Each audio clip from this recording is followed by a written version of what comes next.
In the secret chambers of the German High Command, one Allied commander's name provoked a reaction of genuine terror unlike any other. It was the spring of 1944.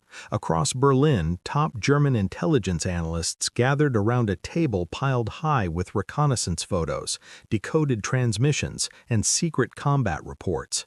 They weren't preoccupied with the immense Allied logistics chain or the sheer volume of invading troops. Their collective focus was fixed on a single individual. That man was General George S. Patton, and the German military was consumed by a desperate need to pinpoint his next move. For months, Hitler's high command had dedicated more clandestine resources to monitoring Patton's whereabouts than any other Allied leader, surpassing even Eisenhower, the supreme Allied commander, and Montgomery, the famed victor of North Africa. One American general seemed to hold a uniquely intense fascination for the German intelligence apparatus. Field Marshal Gerd von Rundstedt, the foremost German commander in the Western Theater, meticulously tracked any news of Patton's activity. Information regarding his location was instantaneously classified as a top-tier priority. Rundstedt had faced the most accomplished generals the Western Allies had put forward, but Patton was an exception.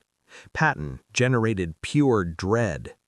The Germans first encountered Patton in November 1942 during Operation Torch, the Allied entry into North Africa.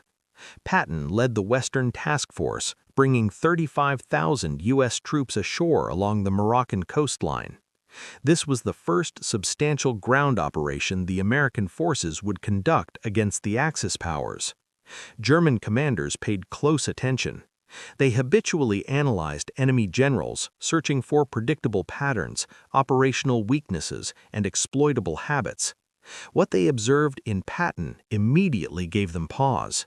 He advanced with exceptional velocity, a pace far exceeding what American forces were doctrinally supposed to achieve. The U.S. Army was conventionally understood to favor deliberate, cautious movements, always preceded by overwhelming saturation of firepower. Patton's method was a complete divergence from this expectation. Within only 3 days, he had secured Casablanca and accepted the unconditional surrender of the defending French forces. His divisions covered the terrain with an aggressive speed that caught German observers completely off guard. Field Marshal Albert Kesselring, commanding German forces in the Mediterranean, immediately demanded extensive biographical data on this American general. Who was he? What was his history? What drove his tactical decisions? The resulting intelligence reports deepened the discomfort of the German command. Patton had dedicated his entire professional life to the exhaustive study of German military strategy. He could read German military philosophy in its original text. He had traveled to the pivotal World War I battlegrounds in France, personally walking the ground where German armies had almost achieved a decisive breakthrough. He possessed a profound grasp of German operational thought, arguably better than most of the German officers he would face. The true measure of his impact would soon arrive. In February 1943, the Africa Corps, under Field Marshal Rommel, launched a powerful counteroffensive at Kasserine Pass in Tunisia. The attack brutally shattered the American lines, resulting in the panicked retreat of the inexperienced U.S. troops. It was the most humiliating defeat the American military would suffer during the entire war. German observers watched with keen interest to see the American response. Would they collapse into a full retreat? Would they replace the defeated leadership? Would the Americans completely lose their fighting spirit? The definitive answer arrived in the first days of March. General George Patton was assigned command of the Second Corps, the exact American force that had been decimated at Kasserine. What unfolded next absolutely astonished the German intelligence staff monitoring the front. In less than 2 weeks, Patton had fundamentally remade the Second Corps. The very same soldiers who had recently fled in disarray were now aggressively launching attacks. Discipline was instantly restored. Morale was rapidly rebuilt. Units previously considered ineffective for combat were suddenly demonstrating intense aggression. German reconnaissance began reporting American patrols probing their defensive lines with a new, startling ferocity that was entirely unexpected. Rommel himself acknowledged the change. In his private diary, he recorded that the American troops had become exponentially more dangerous. This stunning turnaround was too swift to be attributed to an influx of new equipment or replacement soldiers. Something else had transformed them. A new will, a new mind had taken charge. July 1943. The Allies mounted the invasion of Sicily, intended as the staging ground for an assault on mainland Italy. The original strategic design called for Montgomery's British Eighth Army to lead the push, advancing up the eastern coast toward the port of Messina, while Patton's Seventh Army was assigned to protect their western flank. Patton decided to rewrite the plan. He drove his forces across the western expanse of Sicily at a pace that left everyone, including his own senior staff, completely in shock. His troops covered a greater distance in less time than any single Allied force had achieved previously in the war. German troops attempting a difficult evacuation across the Strait of Messina found themselves thrust into a panicked race they had never foreseen. Patton's pressure was so intense that their planned escape route was instantly imperiled. Units that anticipated days for an orderly withdrawal suddenly found their window reduced to mere hours. The evacuation devolved into a chaotic scramble, with German commanders desperately trying to extract their men before Patton's spearhead could sever their final path. When Patton reached Messina, he arrived ahead of Montgomery, despite having begun from a significantly distant starting point. He had covered over 200 miles in only 39 days, finding every step of the way. German after-action reports analyzed the campaign with a complex mix of professional grudging respect and genuine fear. One German officer noted that Patton fought like a Panzer leader, not a typical American infantry general. He took calculated risks that American military dogma strictly forbade. He exploited weaknesses before the defenders could even register them.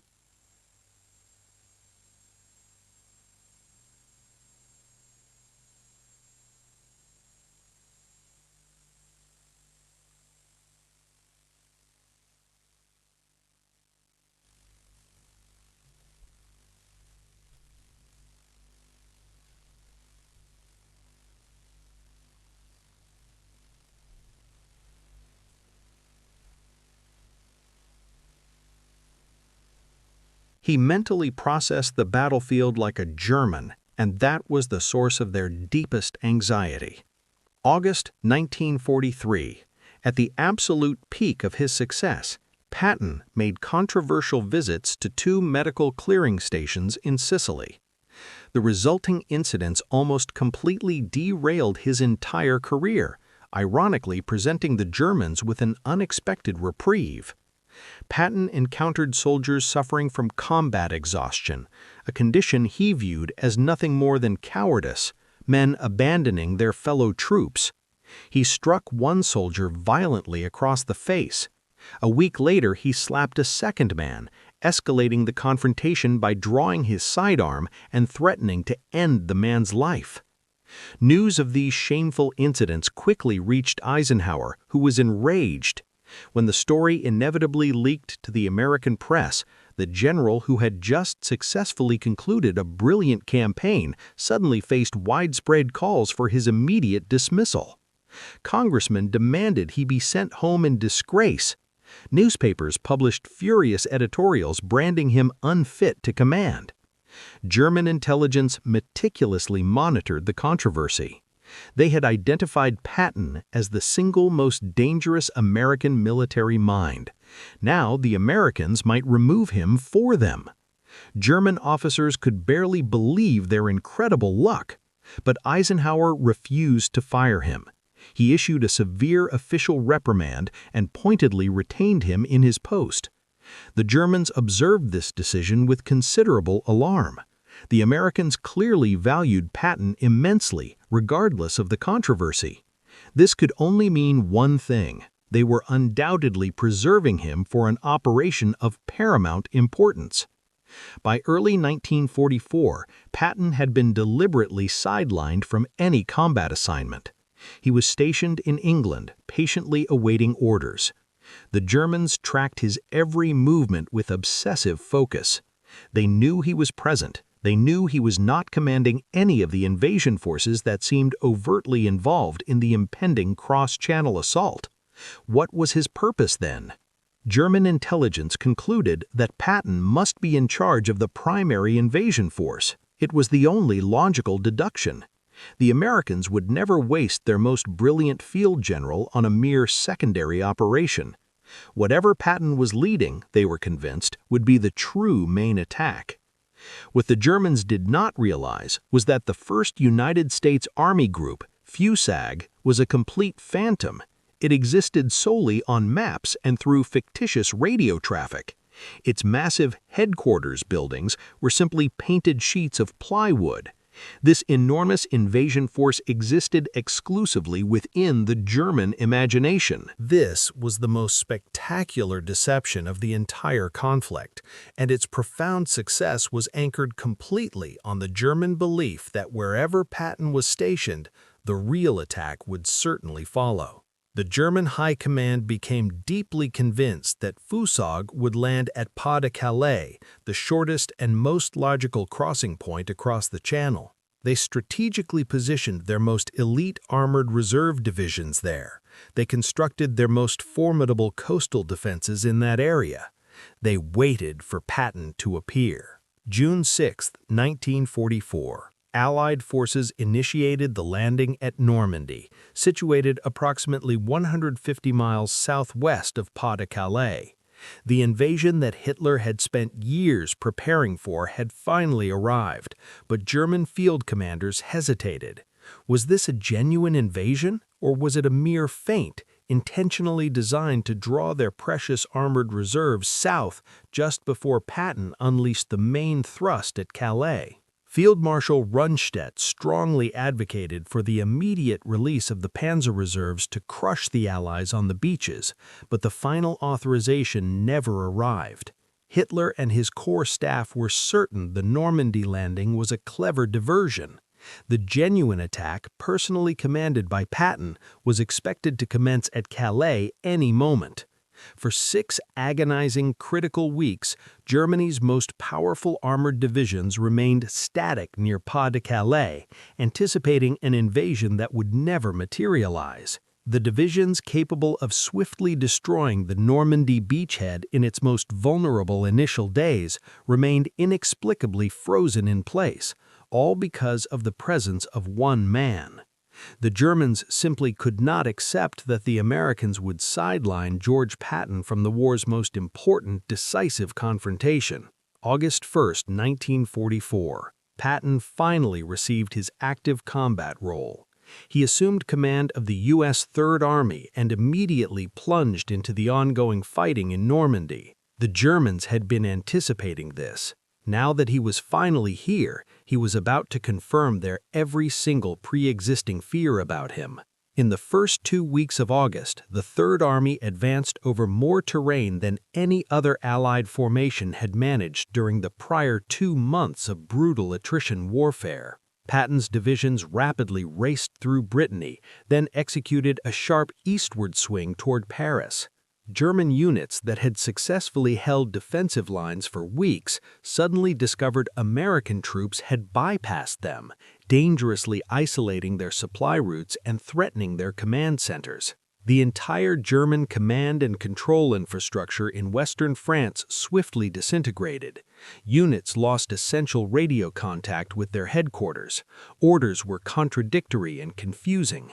Field commanders couldn't determine the location of the main front simply because Patton's relentless momentum kept shifting it faster than they could track. Field Marshal Gunther von Kluge, Rundstedt Sr. as the German commander in the West, transmitted increasingly desperate, alarming reports back to Berlin.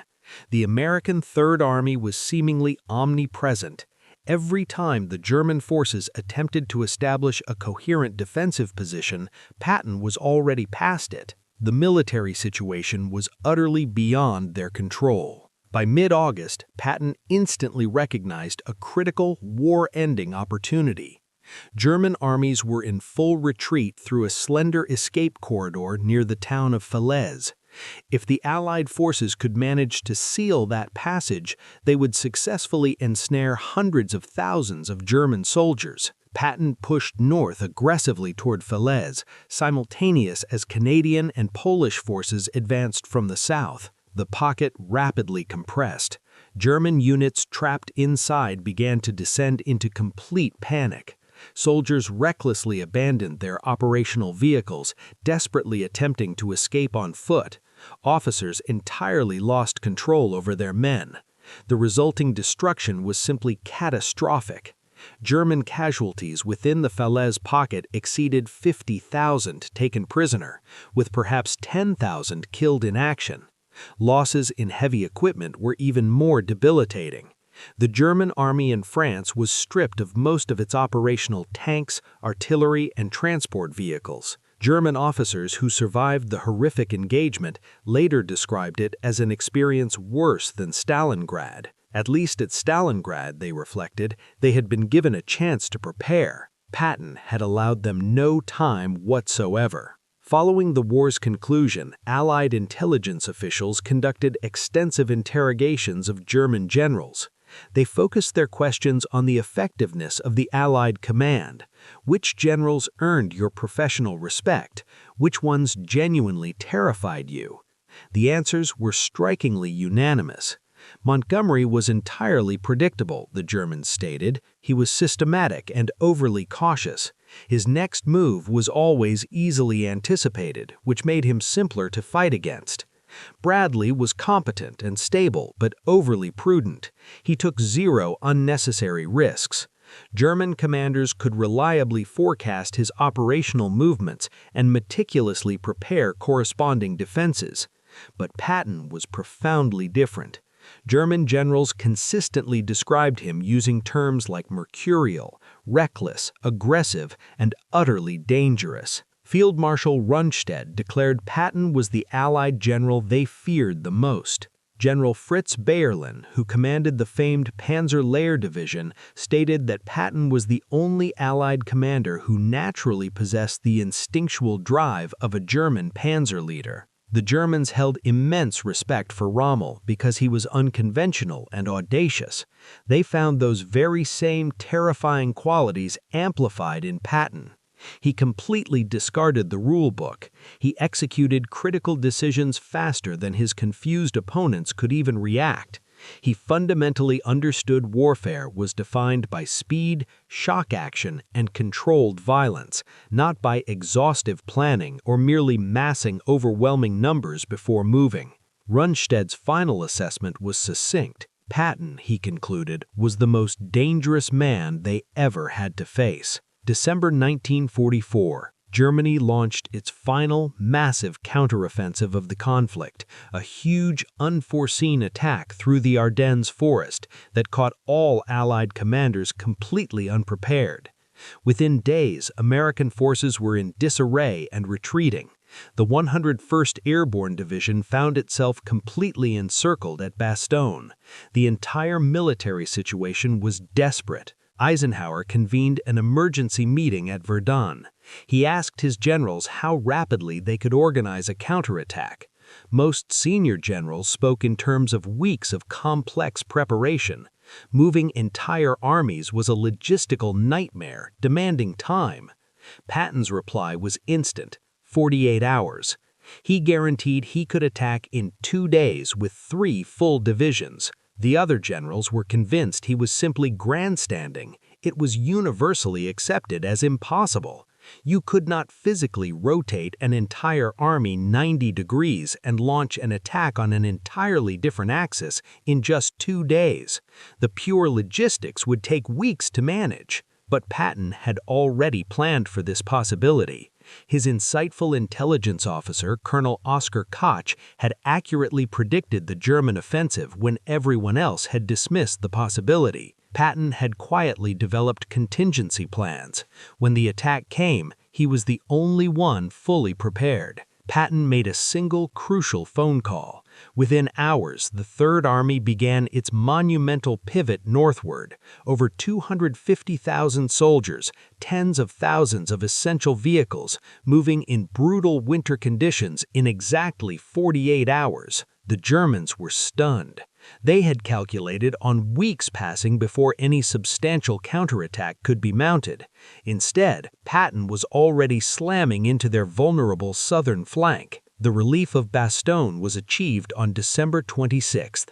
The devastating offensive that was supposed to completely split the Allied armies was definitively halted. After the war's conclusion, German generals were inevitably asked about the Battle of the Bulge. What single factor caused the failure? Many provided the same answer. They had not expected Patton to respond with such startling velocity. They genuinely believed they had more time. They never learned this fundamental truth. From their first bloody encounter with him in North Africa to the final days of the war, the Germans consistently underestimated the sheer speed of Patton's operational tempo. And every single time, they paid a crippling price for that miscalculation. So what remains the ultimate reason why German field generals feared Patton more than any other Allied commander? Because his mind operated like theirs. German military philosophy emphasized shock, speed, and the ruthless exploitation of any enemy weakness.